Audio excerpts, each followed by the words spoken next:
My bad on the last video. My memory was full. I wasn't aware. It cut off. But what I was saying at the end of that one was, this part 2. But what I was saying on the end of part 1 was, if you want to get to me, touch me, approach me. I don't know how, as a man, another man feel comfortable saying he's going to do something, see the guy, and don't do it. That's more of a female trait. Not saying all females do that, but I will see that more in a female than a guy. If I tell a nigga when I see him it's going to be something, it got to be something just because of me being a man. I feel like I should touch this nigga. I can't be running around as a man telling niggas I'm going to do something when I see him, or go to a nigga and do all this talking and don't do nothing. You want to get to me, attempt to do something or touch me. So we're going to get to the second story. Back in the 90s, it was an old head doing the stunting and the jewels and the cars and all that. To the mid 90s to the late 90s, it was somebody else. Until I came in this particular neighborhood in West Philly, it was this boy, but he kept getting locked up. So from 2004 to 2011, it was me. Anybody from West Philly in that area can vouch for me.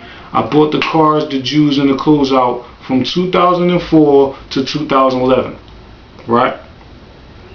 My girl, best friend, sister, baby father came out and said he don't like me. The only reason I could think of is because I took the light from him.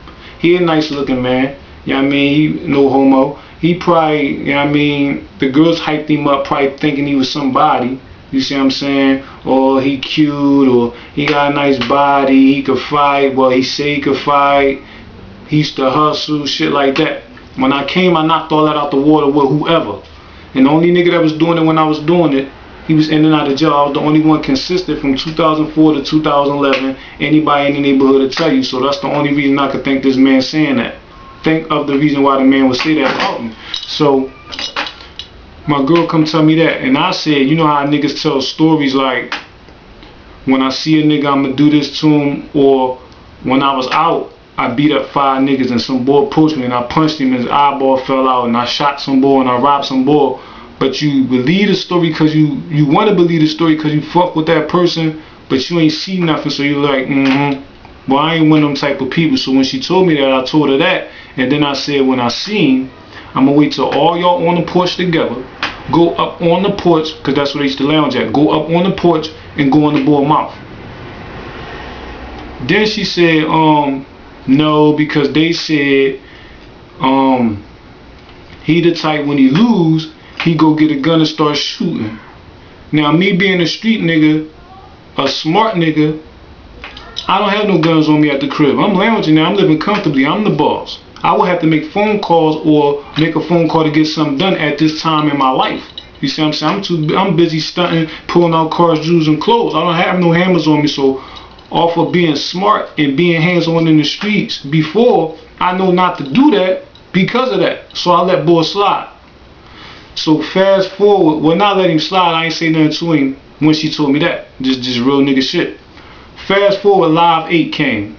My house in West Philly where I lived at was like 20 blocks away from Live 8. So we hiked there and we hiked back. On the way back, my neighbors was like, yo, a branch fell on your car. Go see what's up with the car. I go look at the car, the windshield cracked. So I go tell my girl, look, call the cops or call whoever you gotta call and handle that, because you know I don't deal with the cops. I got warrants. And you see what I'm doing, they gonna be like, where you getting all this from? So she was like, alright. She called the cops out there, they talking, they on the right side of the house. This is like 6 months, when the boy said it was like 6 months ago. When this happened, I told you my girl talking to the cops, she called the cops, she out there talking to the cops and all that. The boy come up, I'm sitting on the stoop, my young boy sitting on the stoop, other niggas sitting on the porch lounging. The boy come across the street, I'm on a cell phone. He come across the street and put his head down like this, like the last nigga, and waits till I get off the phone. He like this, like 2 feet away from me. So I hang up like, alright. The boy said, you got a problem with me? I said, what?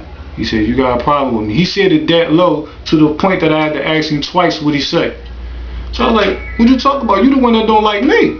So I'm expecting something to pop off right there. He said, no, you be talking about me. You be having the young boys make jokes and look at me. I said, look at you, nigga. I ain't gay. He said, I ain't gay neither. I said, so what you trying to say? He said, well, if you want a knuckle, he didn't even say knuckle. He said some old fly shit like, we could go over here and point to the left.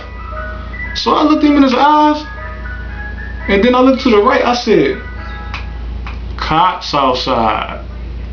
So when I looked back at him, his baby mom was coming across the street.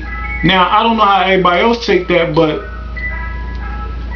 your girl coming across the street is like a security blanket, like to either break up the fight or help you, because she not sure of your knuckle game. That's just how I took it, because from the information I know, my girl is the #1 brawler on that block. Not trying to say I had the best fighting girl on the block or trying to pipe my story up. That's just off my knowledge that she was the best fighter on the block. So there's no reason for your baby mom to come across the street in your defense if she not coming to support you or make sure everything go right, or just in case you need help. So when I see the cop, and then your baby mom, I said, it's cool. Well, the boy baby mom said it's cool. No. And then I thought about the gun situation. I have no guns. That'd be dumb for me to beat this man ass. He go get a gun, shoot up innocent people, young boys, old heads, and everybody that got something to do with nothing. You see what I'm saying? That'd be stupid. So I told him, go ahead. He turned to my young boy and said, and young boy, something, fuck your whole summer up. So I looked back at him like, where'd that come from? Because when you was talking to me, he was like, you got a problem? Nobody heard this man. Niggas ain't even know we had a conversation. That's how loyal he was when he was talking to me. When he was talking to my young boy, the nigga got loud as shit. You see what I'm saying? He said it so loud. He said, hey young boy. He said that so loud, niggas jumped. Literally. So after he said what he said, my young boy like, Preem, why you ain't go in on him? I'm like, I know, but I'm not fit to explain everything to this young boy about guns and all that. And he don't know nothing about that. He wouldn't understand it. So I'm thinking about, I'm still mad and want to fuck this nigga up just for approaching me. You see what I'm saying? He did nothing. But just for approaching me, I wanted to get the nigga. So what I do, I get on the phone, make a phone call for the hammer. My people's like, come get it. I said, alright. I turned to the girl. She like, what's up? I told her the situation, and I said, take me to go get the hammer. She like, no, the windshield, and I don't really want you to do nothing anyway. I said, well, I'll go get her on the bus. And that's what I was set up to do. It'd be better like that anyway, because anybody that really do traffic and anything knows you're not supposed to really drive with that, because of probability, you don't know when you're going to get pulled over. Nobody can pinpoint what's going to happen when you got something in the car. So I'm thinking to myself, he probably got people thinking he chumped me. But if he feel like that, he telling people, and when I see him one-on-one, he gonna try some fly shit. Cause niggas that do that think they chump somebody, they say smart shit, they bump them, they do shit, right? So I'm like, when I see a nigga one-on-one, we gonna see what's good. So I catch him either the same day or the next day at the Dominican store. He coming out, I'm going in. So I'm like, yeah, here you go right here. The bull come out the joint, open the door, and what he do? Look at his motherfucking shoes and hold the door like this. Same thing the last boy did. Same thing he did when he approached me.